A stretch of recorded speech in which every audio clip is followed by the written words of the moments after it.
I'm Mike Gilliam, and this is A Slice of New York. It's a news show that focuses on the people, places, and things that make New York unique and great. It's football season, and the Jets and the Giants have both made moves to get ready for the upcoming season. The Jets have Aaron Rodgers at quarterback. He's under contract and ready to go.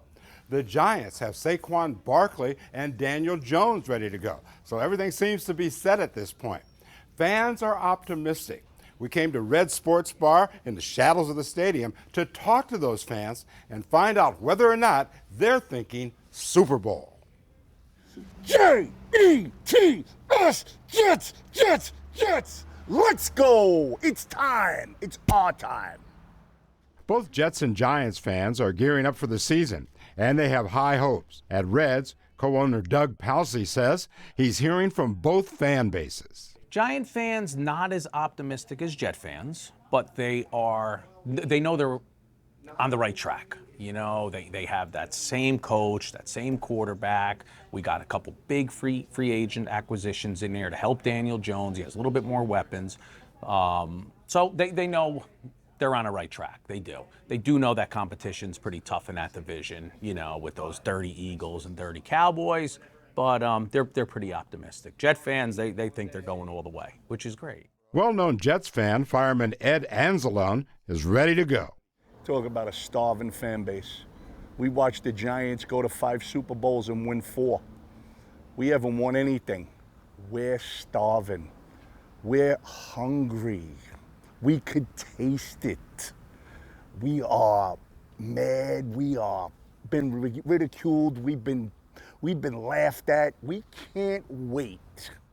They may not have to. They loaded up by snagging a number of star players, including Aaron Rodgers. But this season has been a long time coming. Been a rough road. We haven't won a world championship in 54 years. This is my 50th year with season tickets. He says this team is not the old Jets. I think we have a great team. I think Aaron Rodgers was the missing piece. I mean, obviously, anybody that's paying attention can see that the Jets have a tremendous nucleus. Jets fans aren't the only ones having fun here and getting ready for the season. Giants fans are too, and these guys are doing it in high style. Let's talk with Mikey Glynn. They call him the chef of the people. Hey, Mikey. how you doing, Mike? Good, good. What do you got going on for the tailgate? I'm making some stuffed big blueberry French toast. Oh, yeah. Now we're talking. I got a little blueberry preserves with a little whipped cream cheese and a little bath of egg, heavy cream, nutmeg, cinnamon, a few things. We'll place it in a nice hot pan. And in a few minutes, you'll have one of these, Mike. That just came off the grill for you. Okay, we'll give it a try. That's a stuffed blueberry French toast. Oh, That's excellent. a touchdown. Excellent. That's a touchdown right there. Mikey, how do you stay so slim eating this kind of stuff? Hey, you know, I'm working behind a grill, following the Giants, baby. Got to stay trim and lean. All right. Delicious. Show me some of your other stuff. Certainly. What we got over here is we got my butternut squash ravioli with a little thyme and basil.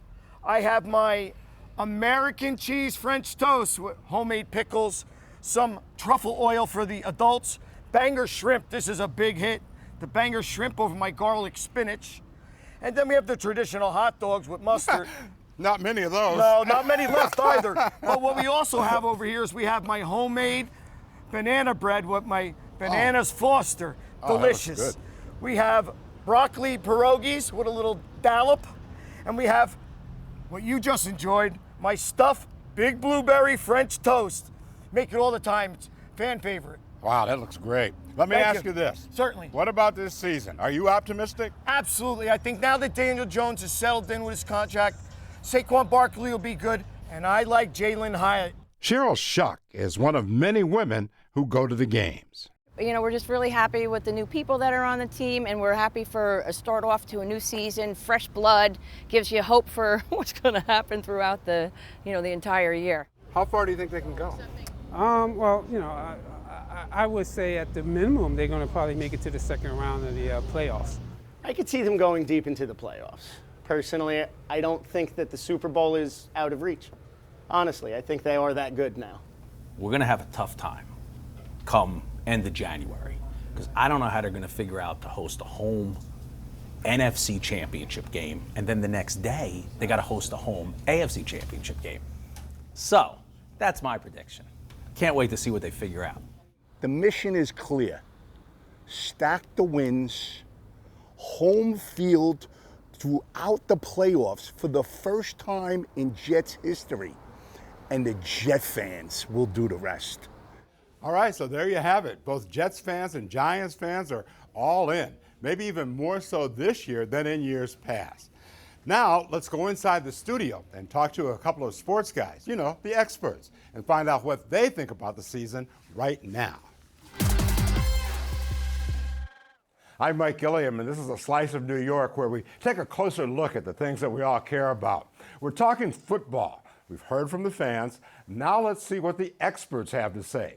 On hand, a couple of New York sports guys, retired ESPN and MSG host, you've seen him everywhere, good friend Bill Daughtry, and another friend of the show, ESPN New York 98.7 radio host Ty Butler. Welcome to both of you.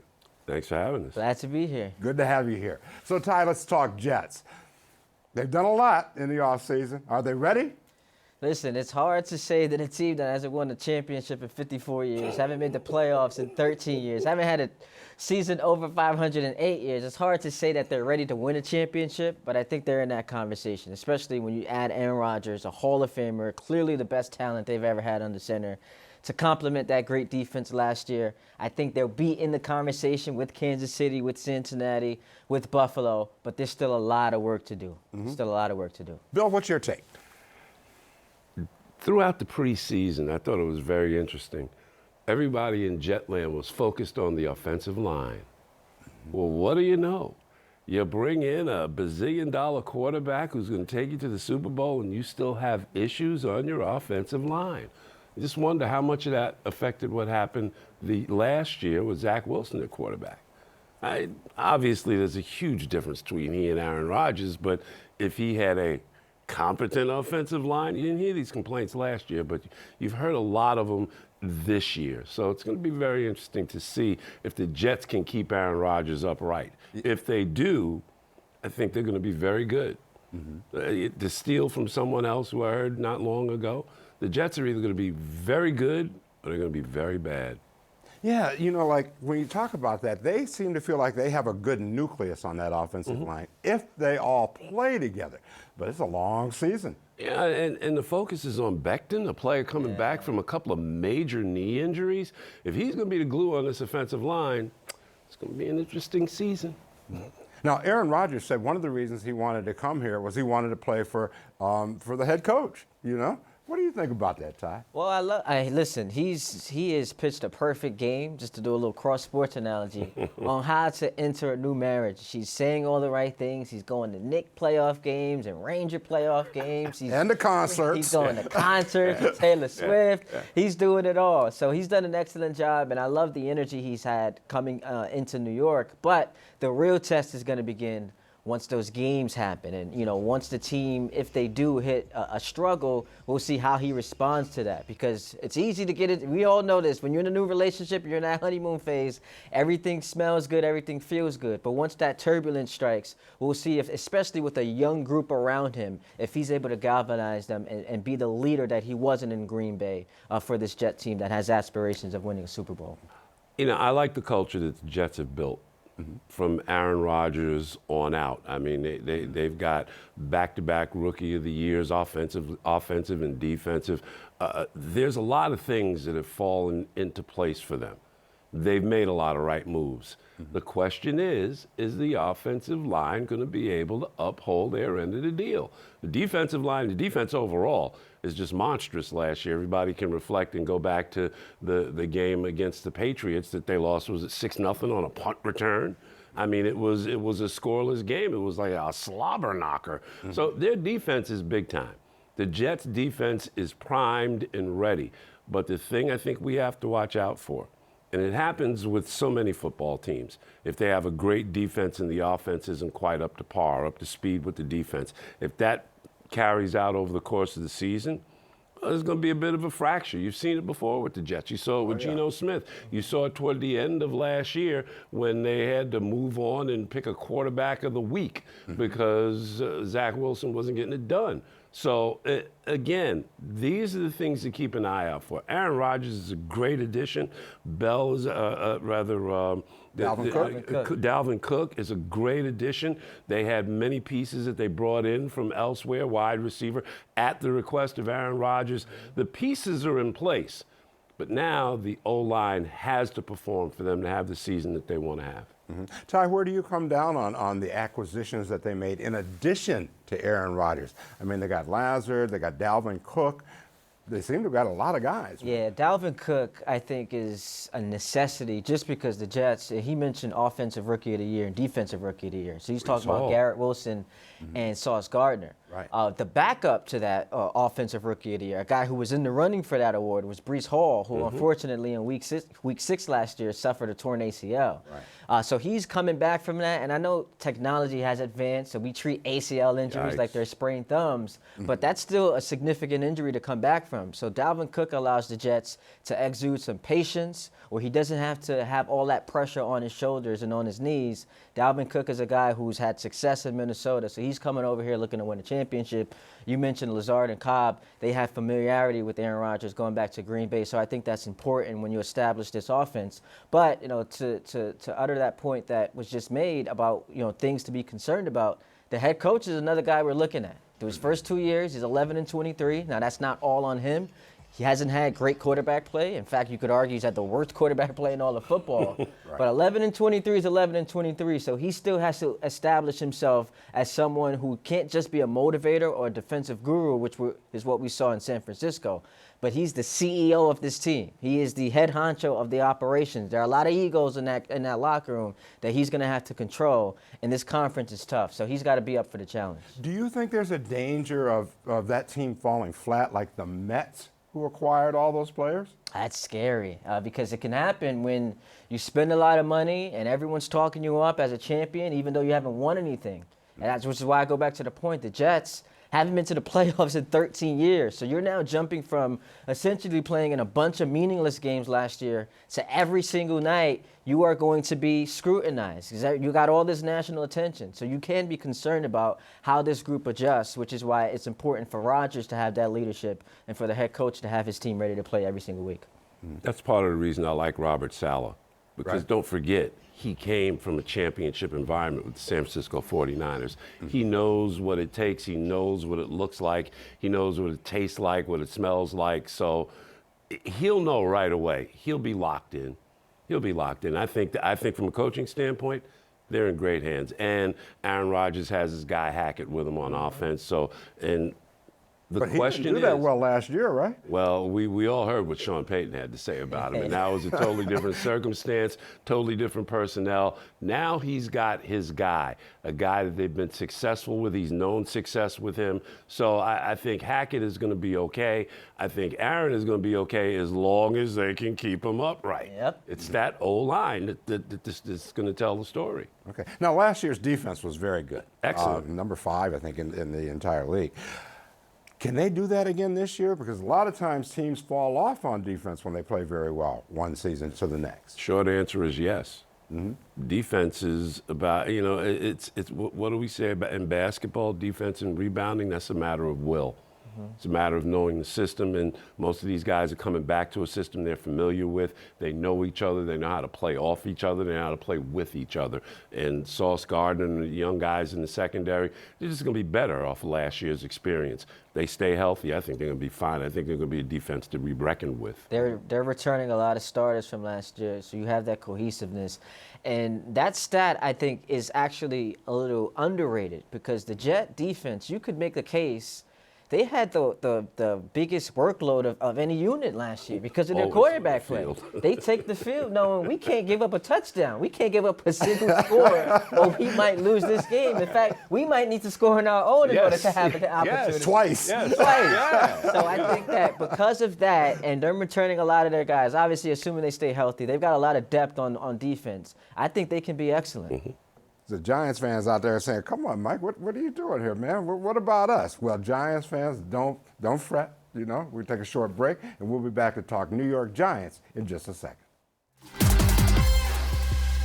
The Giants offseason certainly had its share of highs and lows. Quarterback Daniel Jones signed a 4-year, $160 million contract extension, so he's set.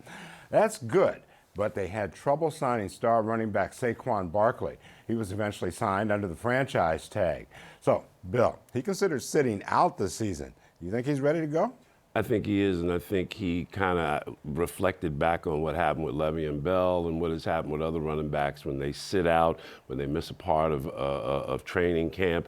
They either get injured or they're behind the 8 ball all year long, and they never really catch up. So I think he made a solid decision to bite the bullet, come back. It's interesting, the day before he signed, I'm at a celebrity golf outing, and his uncle, Iran Barkley, the boxer, is there, and he was going to play with us, but he couldn't get the opportunity. But still in all, the guys I'm playing with, hey, you need to tell your nephew to sign the contract. He needs to come on. And, you know, what am I going to tell a grown man? But he did say he did walk away from $30 million, and when you look at what he ultimately got, you can understand the reasoning, but I think Saquon did the right thing in signing and coming to camp.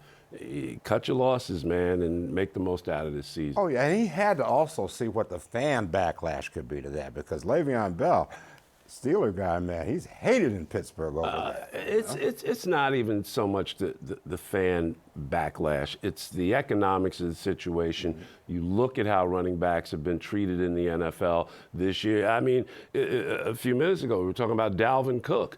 Who thought he would get a 1-year deal for like $9 million when here he is a franchise running back? He's had some stuff go on in his past, but still in all, he's a difference maker. And it speaks to the state of the position and the way the NFL feels about running backs. When I say the NFL front offices. It's really changed. What's your take on it, Ty? Well, I think he made the right decision from the standpoint of, like, there was no option for him to get more money. Like, you don't put yourself in better position to get a big contract by missing games. That just doesn't make any sense.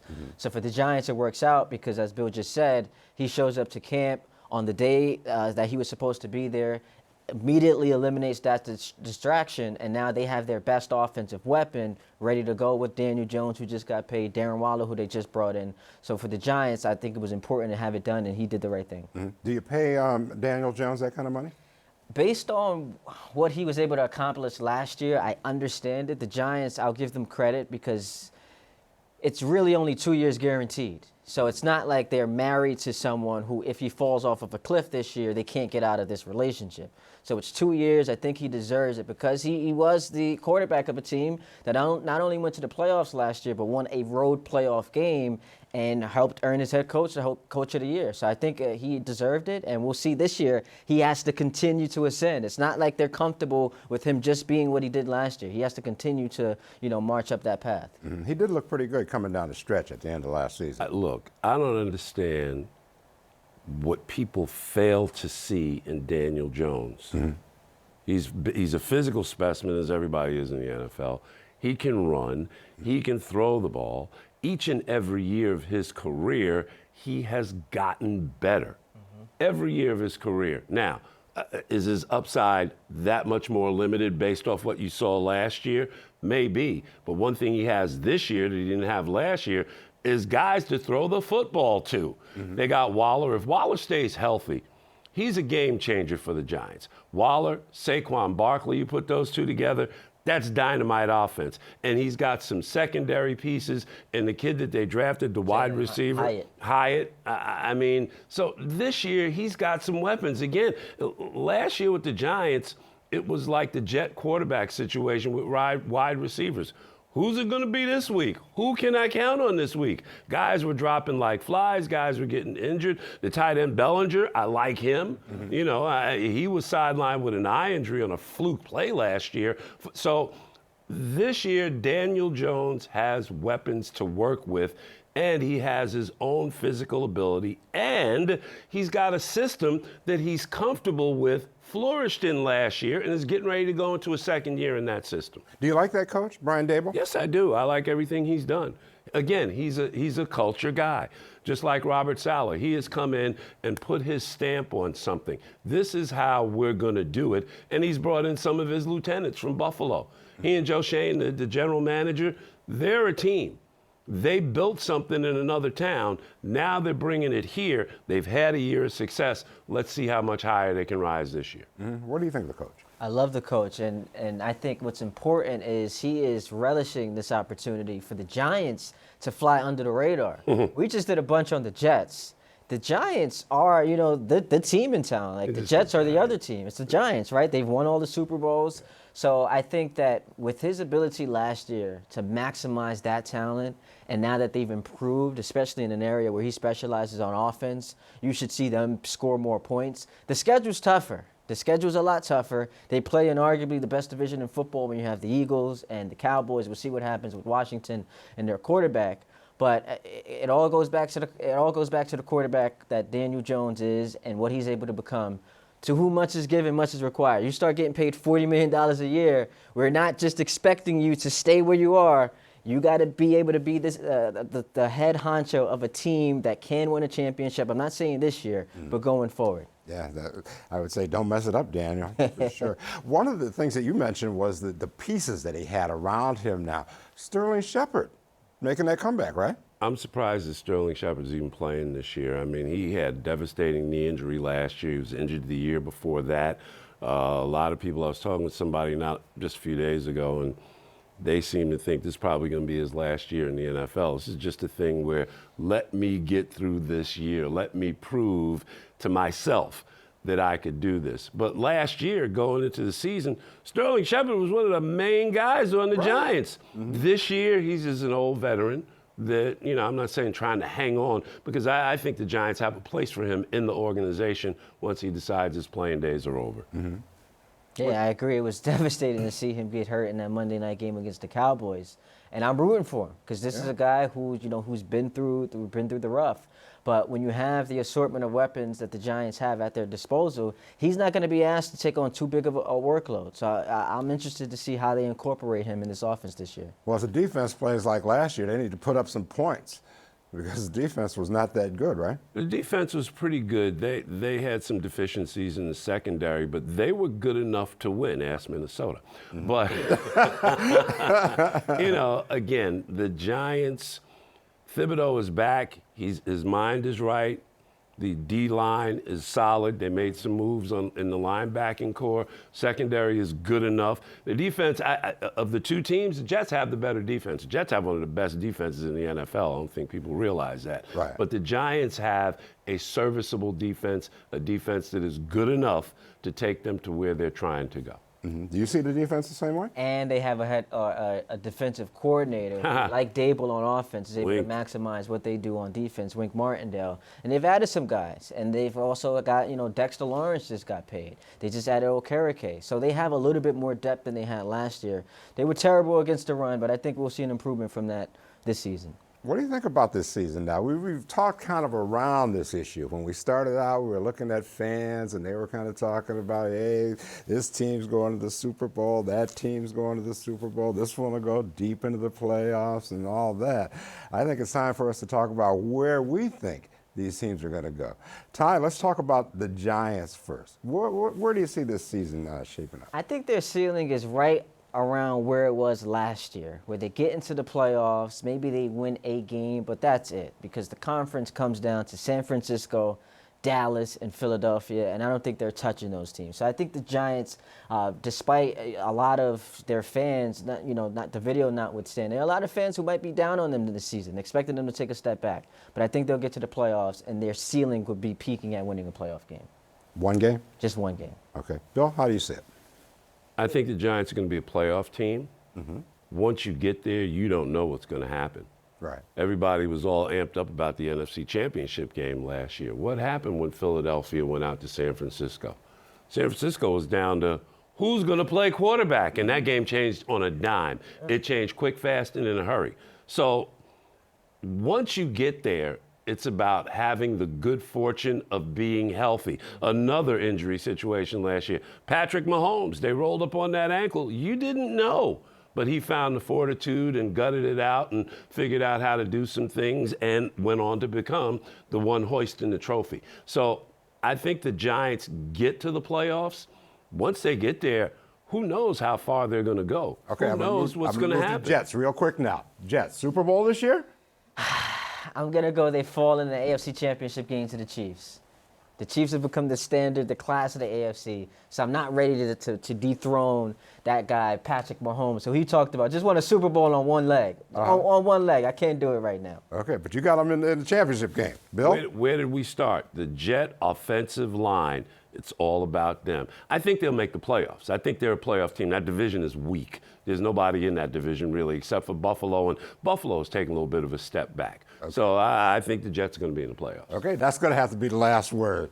I want to thank the sports guys, ESPN New York radio host Ty Butler and retired ESPN and MSG host Bill Daughtry. Thank you to both of you guys. Appreciate it.